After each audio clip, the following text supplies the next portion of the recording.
Affaire de chercher les maris, les filles. Il y a une époque, je sortais avec ma sœur. On partait en boîte de nuit, histoire de trouver l'amour.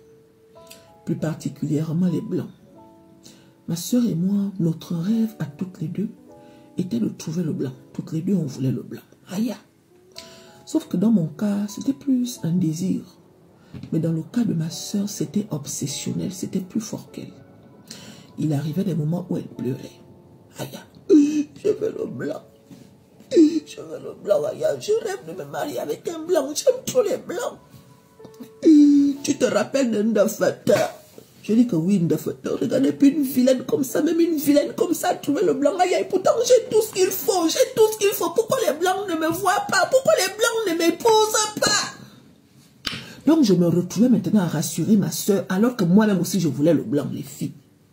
À chaque fois qu'on sortait, quand ma soeur ne trouvait pas, quand on rentrait là, ma soeur pleurait, je la rassurais. Aïe, quand on nous disait qu'il y a les blancs à gauche, ma soeur et moi on portait nos talons, on portait nos mini-robes, on portait nos perruques, on partait tenter notre chance à gauche. Quand on nous disait qu'il y a les blancs à droite, ma soeur et moi on portait nos pantalons, nos hauts sautés, nos longues perruques, on partait chercher les blancs à gauche.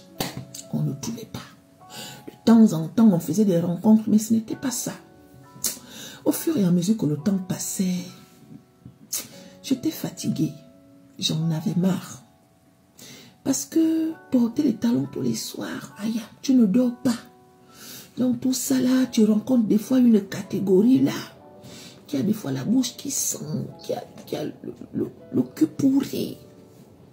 Tu dois jouer le jeu parce que tu veux le blanc. Donc il y avait tout ça là qui faisait que, ah Seigneur. Non, mieux j'arrête. J'ai dit ça à ma soeur en disant que, moi je vais t'abandonner dans ta recherche. Oh. Je vais t'abandonner dans ta recherche parce que affaire de chercher les blancs là, je suis fatiguée. J'en ai marre, les filles. Ma soeur me dit que je ne dois pas l'abandonner parce qu'elle a besoin de moi pour sortir. J'ai dit que non, moi je suis fatiguée. Aïe. Donc au moment où moi je dis que j'arrête, j'ai fait la connaissance d'un gars, un métis. Le gars en question, il était plus clair que noir. Il est métis. Et dès que le gars là m'a rencontré, tout de suite, il m'a parlé le bon français. Mais chérie, si on ne te disait pas que le gars là est métis, tu allais penser que c'est un blanc. Le gars a tout de suite voulu faire du sérieux avec moi. Aïe, qui suis-je pour refuser le métis alors que je cherche le blanc? J'ai sauté sur l'occasion. Surtout qu'il me parlait le bon français. J'ai sauté sur l'occasion. En 2, 4, 6, le métis et moi, on vivait ensemble. Mais chérie, ma soeur, au début, elle continuait de sortir. Après, elle a commencé à se décourager. Je la rassurais. Quand je vivais mes petites choses avec mon métis, je disais à ma soeur, je lui racontais tout ça là. Au début, elle venait à la maison. Histoire de me rendre visite, histoire de me raconter aussi un genre. Puis avec le temps, elle diminuait ses visites. Ça veut dire que avant, elle venait tous les 2 jours. Ensuite, tous les 3 jours.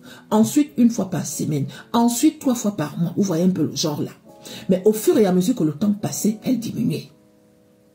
Et pourtant, mon mari, métis, il aimait beaucoup ma soeur. Il la rassurait. Elle passait son temps à demander à mon mari que tu n'as pas un frère. Trouve-moi aussi un frère, s'il te plaît. Trouve-moi même un ami de ton entourage. Moi, je sais que les métis se promènent souvent avec les métis. Ou bien tu n'as même pas un ami blanc. Elle demandait ça tout le temps. Et mon mari lui disait qu'il n'y a pas de problème. Si je trouve, je vais te dire. Aïe, ne t'inquiète pas, les filles.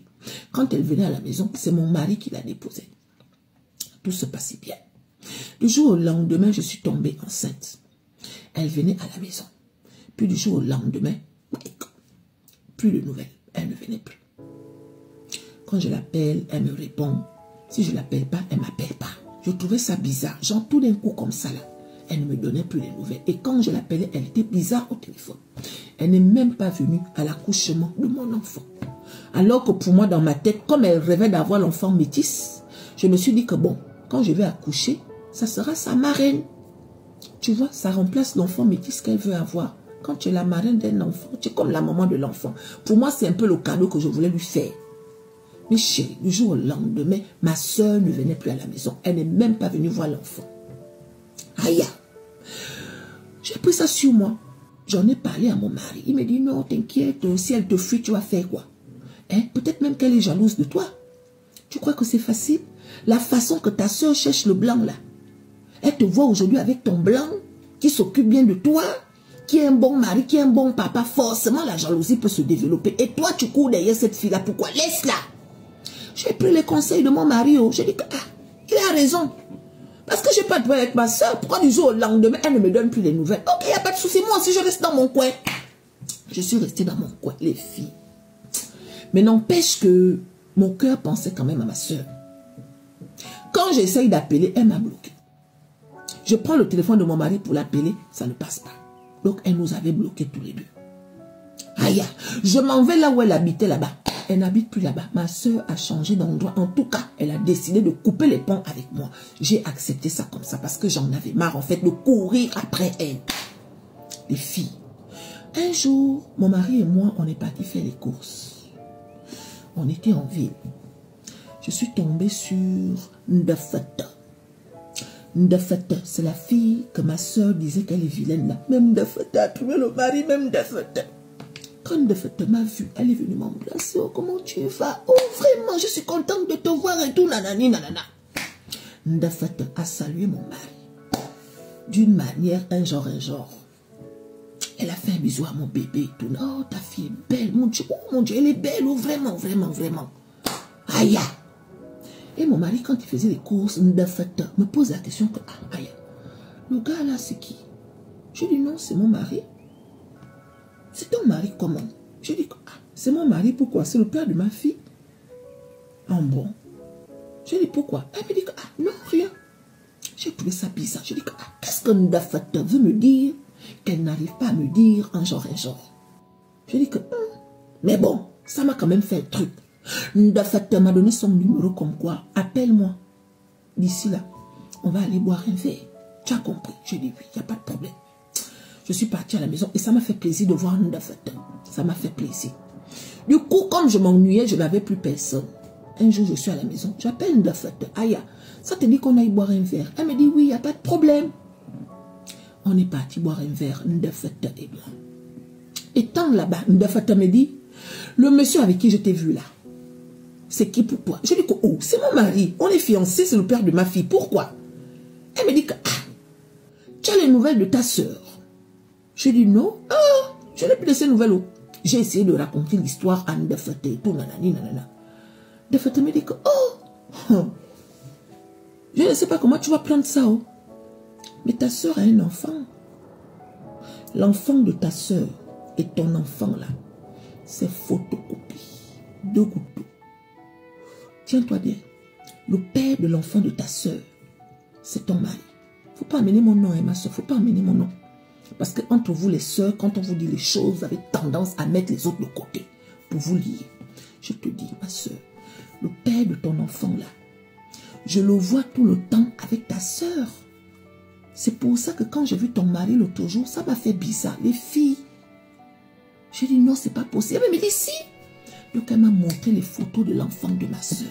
Effectivement, 2 gouttes d'eau avec mon enfant.